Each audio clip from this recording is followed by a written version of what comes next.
individual.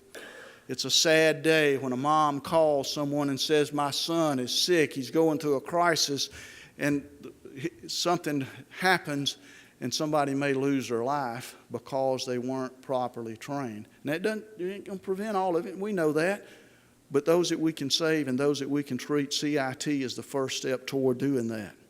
Substance abuse.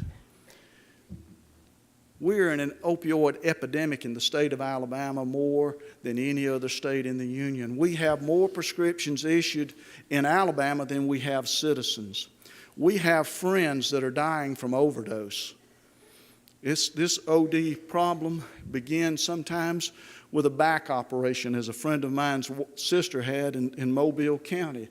Got on pain pills, went from pain pills to the alternative because she couldn't get any more, and that was cocaine. And cocaine led to heroin. This woman is 72 years old.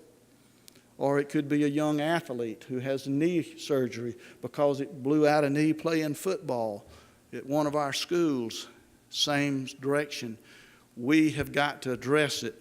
The governor has created an opioid council. I'm privileged to serve as co-chair with Dr. Miller with the Department of Public Health.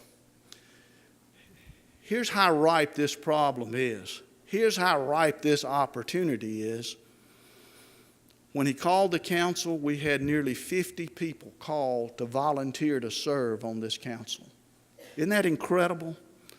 A year or so ago, it was like, let's don't worry about it. Let's don't address it. Now people have caught on and we're ready to move. I look forward to our first meeting next week or the week after to help create that mission. I'd love to get your input on that. We need to address the waiting list of people that are waiting for services, whether those waiting lists include people with intellectual disabilities. We serve 6,000. We have 3,000 on a waiting list, and we don't know how many people are not on the list because they know they're not going to get served and they're still at home. We cannot continue to ignore that. We have people that are waiting for beds. We need to develop our diversion centers, and you're going to hear one of the best speakers on diversion centers in the nation speak in just a little bit, so that we treat people with mental illness before they need a bed, not after they've reached a crisis.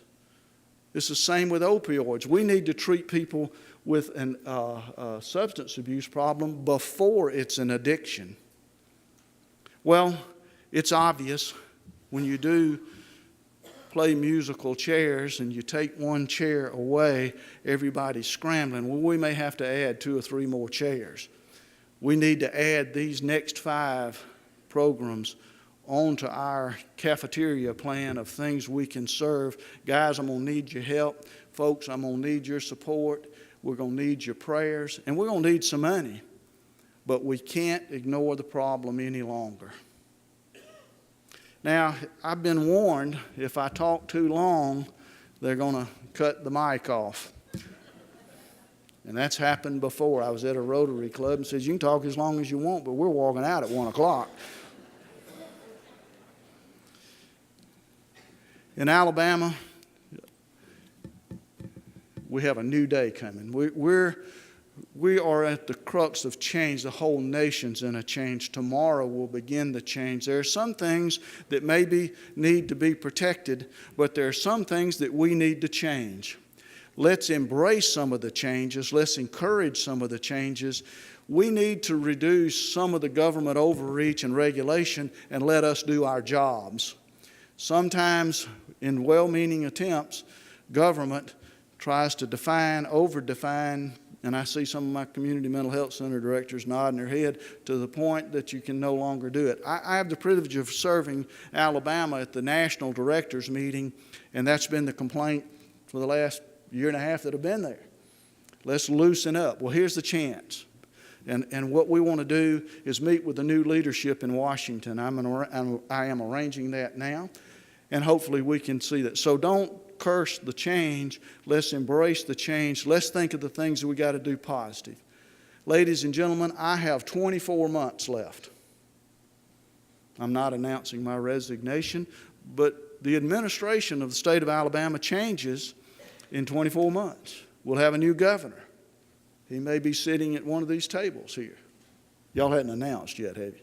But I hope that in the next 24 months, we do those positive things in the arena of mental health that can change the direction of where we've been into a more positive direction, and we do it to where it will be irreversible, that it can stay the course. Now, I really do hope, that whoever the next governor is, whoever he or she is, says, you've done so well, stay.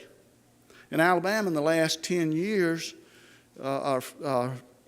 we've had 5 mental health commissioners. One of them's here. Zelia, where are you? Zelia Ball. She hides in the back. Zelia, thank you for being here.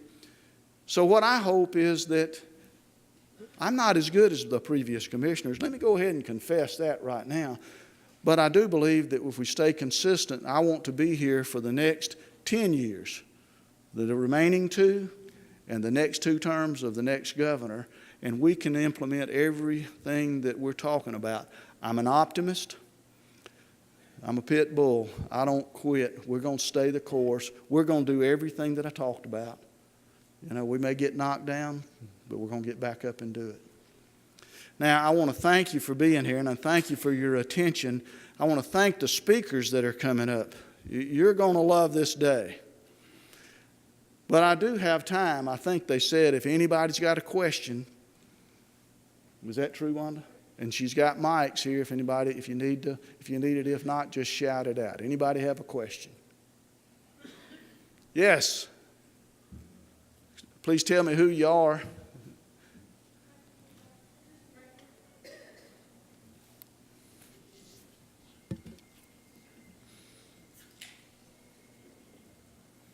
Susan Beatty Pierce with Birmingham NAMI. Can you hear me? Is it working? There you go. Okay.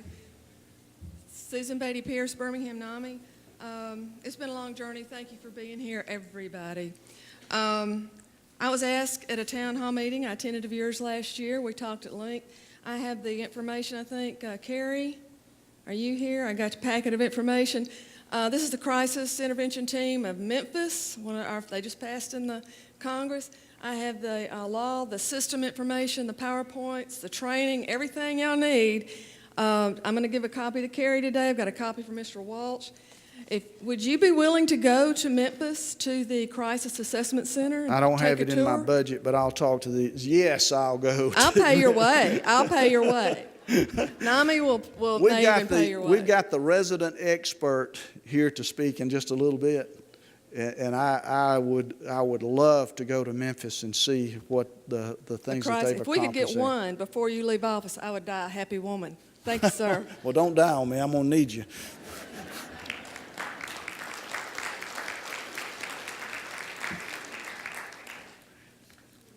Anybody else? Well, that's pretty doggone good when you can speak that long and you don't have a question. I must have covered it all. Today's a great day. We have some of the best speakers in the United States here to speak about mental health. I appreciate your attentiveness. I appreciate you being here. And don't let these guys in the legislature walk out without thanking them for being here. Thank you all, and good day.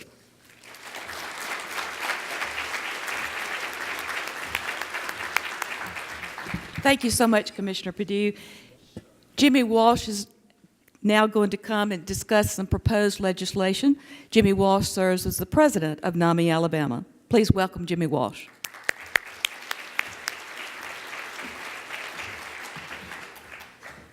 Thank you, Wanda. Which one is up and down? Yeah. Why don't you just change it? Yeah, I'll tell you when. Thank you. My name is Jimmy Walsh. I am president of NAMI. I would be remiss at this point if I did not thank Wanda for her hard work. Best executive director anybody could ever have to want to work for, and I do claim credit for having gotten the board to hire her. And Ethel and Haley and Rox, great staff. Lots of people. We had a coalition. We wanted a wide variety of people here. And to all of you police officers who came today, thank you. Thank you for being here. We are here to help you, and I promise we will. I know somewhat I'm speaking to the choir, but the choir leaves after the service and talks to the people in their neighborhoods, and that's what we're trying to do today. We've got some interesting things that we want to do. It's just the beginning, and we've got a long way to go. But to the things that the commissioner stated, I say yes. And I just told him, I promise we're going to do everything we can to help get all of that done. It's very, very important. Those of you who know a little bit about mental issues and who work with it know what I'm saying here, but an awful lot of people in this country either don't understand or don't accept or choose to forget about the fact that 1 out of 5 in our population today is impacted by mental health issues. Now, an awful lot of people are lucky enough to either skate by or someone else takes care of it, or they have good resources, and it doesn't impact them perhaps as much as it does someone else. There's an old saying that the Lord only gives you as much as you can take. And I can tell you there have been many occasions where I called on him to please tell me that was true because it was really getting tough. But as I look back from the other end of my life and see the places that I've been put, it was for a reason. I'm very, very fortunate to have gotten to do many of the things that I've done. We had a war in the 60s and 70s, and I was an infantry platoon leader, a reconnaissance platoon leader, for a guy named H. Norman Schwarzkopf, one of the finest people I've ever known. So I've been in battle. I know what it's like. I've been responsible for killing people. I know what that's like. I've been responsible for taking care of wounded. I know what that's like. I've had people go absolutely bonkers due to the rigors of combat. I know what that's like. So I have that perspective. I had a sister who lived for over 40 years with bipolar disorder. Rough life, but thank